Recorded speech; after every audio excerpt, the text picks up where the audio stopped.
এখানে আপনি যদি পাস্টকে হিল করতে না পারেন, সেখান থেকে যে এক্সপিরিয়েন্সটা আপনি পাবেন না, সেটা আপনি প্রেজেন্ট যে মোমেন্টটা সেটাকে আপনি এনজয় করতে পারবেন না। এবং কারোর রিকনসিলিয়েশন এনার্জি আছে।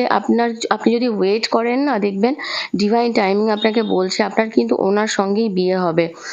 এছাড়া একটা এনার্জি আমি এখানে দেখতে পাচ্ছি, ট্রাস্ট ইস্যু আপনাদের কারোর ক্ষেত্রে কিন্তু এসেছিল রিলেশনশিপে, ঠিক আছে? সেটা যদি এসে থাকে, সেক্ষেত্রে আমি বলবো, যদি আপনাদের থার্ড পার্টি কিছু সিচুয়েশন ছিল, অবশ্যই ছিল, সেখানে আপনাদের বন্ধু মহল, মানে আপনাদের মিডিলে যদি কোনো ফ্রেন্ড সার্কেল থাকে, তাদেরকে আপনি একটু হেল্প করতে বলুন, ঠিক আছে? সেক্ষেত্রে দেখবেন যে এই সিচুয়েশনটা আপনার অনেকটা সেট হয়ে গেছে।